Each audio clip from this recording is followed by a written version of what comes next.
Eric, first question. Um, what is your current focus in the cybersecurity industry? Yeah, so it's a great question. So I work as a penetration tester, which is basically hacker. So I work for a company called Secureworks, and our whole goal is compromising other companies that hire us to show them where their weak points are. So you can think of it like people will pay us to literally try and rob their bank to see how could a real bad guy, a real threat actor, actually do that. And so I focus specifically in kind of the stranger areas of that niche. Such as wireless technology. So that's why I'm involved in stuff like Space Grants Challenge. But then also stuff like operational technology or OT environments. You can think of like factories, like big industrial stuff, and then social engineering and all the fun stuff that that has to play with. Awesome. And I'm going to squeak in another squeaky one. You've been to DEF CON before and you have, I don't know, some credentials. And I think the technical term is black badge. Can you tell us what that is and what you do have? Yeah, absolutely. So, I've been going to DEF CON ever since I started in the cybersecurity industry and started off not knowing anything at all, just being a spectator and just being like, "Whoa, all this stuff is crazy! Look at all this stuff." And then I got a little bit more involved, started competing in the wireless capture the flags because I like all things wireless technology. And so started competing there, and first couple of years won a couple of the minor events of it, and then 3 years in a row we won the entire wireless capture the flag competition. And after the third year, they said, you know what, you guys can't play anymore. Here's a black badge. So I got a black badge from DEF CON, which gives me free entrance to life. And our team got banned from competing in the wireless capture the flag, and now we help create the different challenges for that competition. So it's super cool, and it kind of shows the entire arc of like me coming in as not knowing absolutely anything at all to then going through being a competitor, then winning several times, and now helping create the challenges. So kind of that full life cycle of what everybody at Cal Poly and everybody that does Space Game Challenge is more than capable of. Awesome. Thanks. So I wanted to see if you could tell us a social engineering story of a physical penetration test that you've done before. Yeah, so I have I have one that's really funny. That is, I was in Switzerland for a penetration test, and we're casing this building. It's a multi-tenant like office building, and our client is on like the fourth story. So we're sitting around there, just walking around. We're dressed up as like UPS and like DHL delivery drivers, so that we can kind of walk around and not be too unknown, or too like suspicious looking. And so as we're walking around, we decide there's like a little cafe that's like right outside of this building, like the entrance and exit of it. And mind you, while we're doing this, we have all of our gear to like clone like wireless passwords. We have all of our gear to like we have basically like, so this is a Proxmark, which is like a badge reader or like a badge cloner. So you can think of like when you go into a building, you badge in. This can make a copy of that, kind of like what you would see in like a Hollywood thing. But we have another one of these that sits in. I don't have it around me, but it sits in a briefcase, and it's one of the big badge readers that you would see on the outside of a building or like at a car wash, right? That's meant to read at long distances. So we have that in a laptop case that we're carrying around with us, and we have it just sat down as we're eating at this cafe right outside the entrance of this building.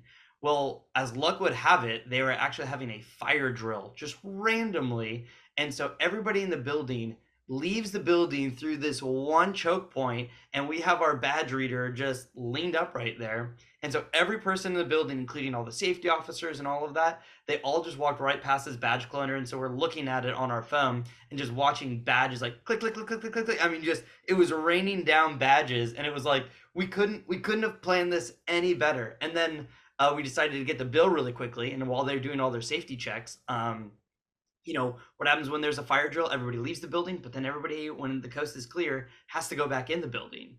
And they're not like waiting one at a time to check credentials for every person going back in the building. So we just happened to slip in with everybody else. And so it's just one of those like you couldn't have planned it any better. It's just how it happened. But it's just a really funny story of just like, yep, and that's how you get into a building.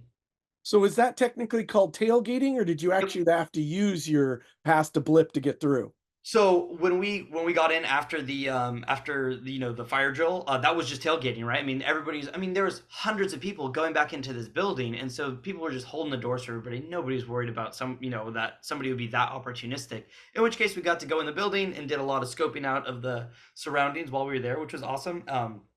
But then we also had copies of the badges too. So we go back in after hours with our copies of the badges to go do all that kind of stuff as well. So in that case, it was tailgating, but we also were able to use those clone badges to get it into. Awesome. All right. Thanks for helping me out with that. Want to make sure I kind of understood it all. That's such a great story. So, what do you like about Space Grand Challenge? You've been helping us develop challenges for a while and doing some fun stuff when I call you and have you help us. So what I like about it is kind of like the whole Cal Poly ethos of like learn by doing, right? It's not just like a challenge for the sake of it being a challenge. It's not that it's not, it's not like, oh, this is some unrealistic thing, right? Like these are things that have a storyline associated with them, that are like potentially real life scenarios, real life things that, could potentially happen.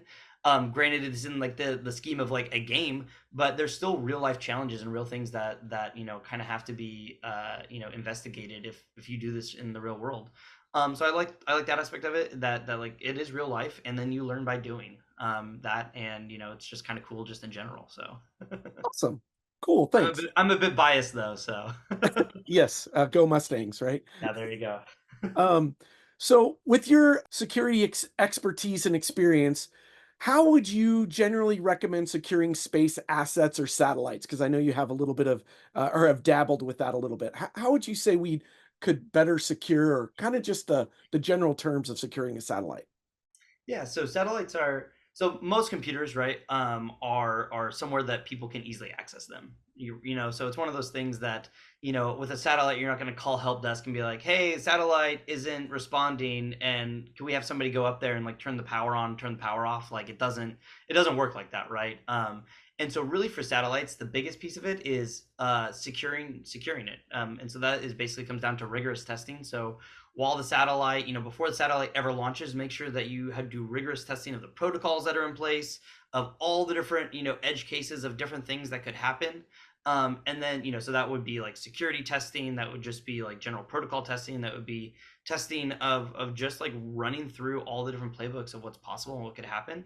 But then kind of like in addition to that is like having a duplicate device that is like, kind of like if you were to look at the Mars rover, right? They have a duplicate Mars rover at JPL that they can run, all the simulations with, and like say, hey, I wonder if we could get up a hill this size, or if there's dirt like this. Having that like separate device that you can run, hardcore tests on, that you can flip that switch, and that you can, make any of those changes to, and see how does it operate, how does it, how does it go.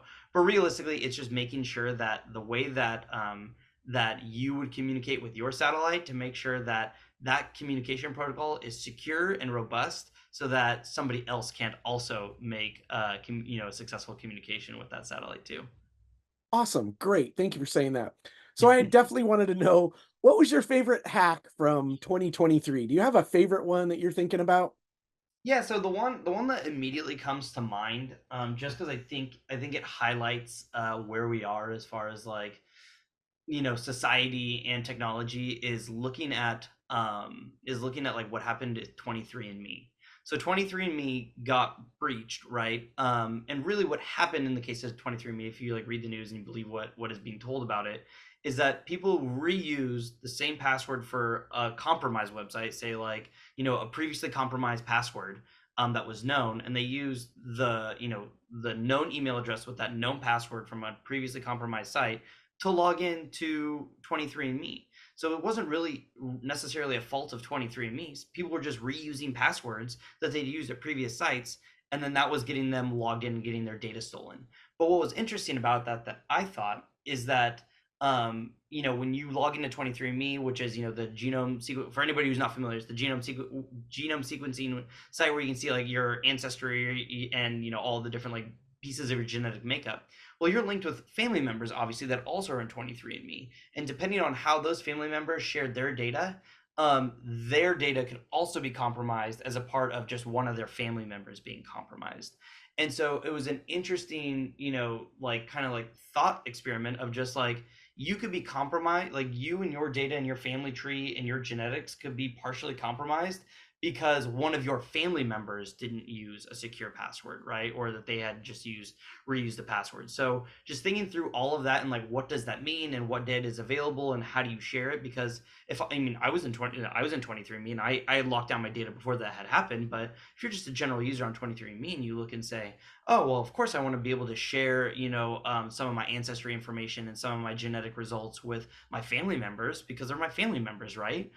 You think like obviously that's totally fine, but now you realize that each one of your family members is now a potential vector into compromising something about you and yourself that you can't change. A lot of websites, like if you got your Twitter, your X, your Facebook, your Instagram, your Snapchat, you name your website, you can change all that information, right? You can go through, change that information, update your passwords. But the problem with a site like 23andMe is you can't go back and change your ancestry. You can't go back and change who your family members are. You can't go back and change any of the genetic information that's out there. And so that site is really meaningful when it gets compromised because it's information you can't change and it's information that can be used to potentially re-compromise you again in some other way, shape, or form if it's looking for like a mother's maiden name or some other type of security question. And so to say favorite hack, like it's a terrible hack. Obviously I wish it never happened. But it's interesting because of all the other like ramifications that happened with it, and also the fact that it came down to something super simple. It was just password reuse. It wasn't some big breach of 23andMe's database. It wasn't that 23andMe was necessarily doing anything wrong at all. Just the fact that end users with crummy passwords led to tons and tons and tons of their family members' data now also being breached and sold as well. So, anyways, that is one of those things that like I think about that and just all the implications that it has. Wow, what a cool story. Yeah, that piece of information I don't think a lot of people know about, or I mean, know it's in the news, but it's a really good one to discuss and Yeah. kinda how it went and how simple it was. Yep. So my last question of the day, if you could share a piece of advice with people on how to keep their data secure, what would that be? So I like my main whenever I give like guest lectures or whatever, my main three pieces of advice are keep everything updated, right? Like right now, go look at your phone, make sure it's updated, make sure you're running latest patches because that's one of the number one ways that I compromise a network, external perimeter, internal device, like whatever it is. It's just because I'm using a known vulnerability that was publicly released that there's a patch available for, and somebody and like some system administrator just never patched it because they're busy and they have a lot of other things on their plate. But just making sure that your personal devices, stuff like your home router, your thermostat, your security cameras, your phone, like just the generic things that you use on day-to-day basis that are in your home network, make sure they're updated, but specifically your phone and your laptop, your whatever device you use to connect to most of your accounts. The other one and the last two kind of go together are use a password manager. So a password manager, it doesn't matter which one, they're all pretty darn good. LastPass, Dashlane, Bitwarden, they're all pretty good. And if you're not familiar with what password manager is, basically think of it, it's a piece of software that keeps all of your passwords secure. And the immediate pushback that I get when somebody says like, "Oh, you're telling me to put all my passwords in one spot," and it's like, I am, but that one spot is far more secure than just a note on your phone or a text document on your desktop. It's designed to hold those secrets, and it typically requires multi-factor authentication. It typically requires, like some other piece of information about you, and it secures that information securely, which is when I say that, it's like it encrypts it at rest, it encrypts it in transit. You can share it. It's just a secure way to do things. And if 99% of the clients that I compromise as part of my day job, if they all use password managers and different passwords for everything, I would break into them way less than I do right now. So that's a great way to kind of like up your security, and then obviously kind of going. That's why I said these two things are together.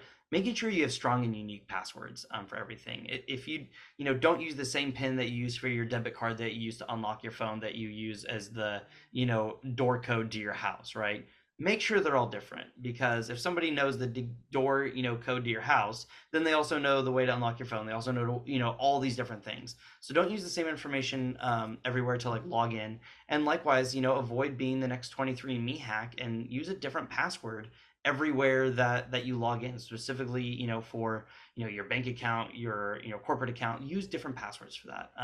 And typically, what I recommend is not using a word, but using a phrase. And when I say basically a sentence like I graduated from Cal Poly in 2024, right? Using a sentence like that with spaces, punctuation, capitalization, and the numbers meets all the password requirements typically, right? It meets all of the, all the upper characters, but it's not something weird that you have to remember. It's easy to type on your phone, it's easy to type on a keyboard, and it's also easy to remember. So all the things that normally people hate, that make them keep short passwords and reuse the passwords, using that full sentence, is typically a great way to be secure, easy to type, easy to remember. So yeah, that's it's not. I cheated, right? I said it was one piece of advice, but I got three pieces of advice. So using that hacker ethos and taking that extra step forward. Awesome. Well, thank you so much for your time and dedication to Space Grand Challenge. Good luck to the participants. I hope everyone's having a great time. And I really appreciate you coming on and talking with us today, Eric. And I hope you have a great day. And we'll see you on the Hack in Space and Yeah. hopefully at Space Grand Challenge that day. And we'll say hi. Yeah, and everybody have a great time. This is, one of the most fun things you probably be doing. So good luck, and may the odds be ever in your favor.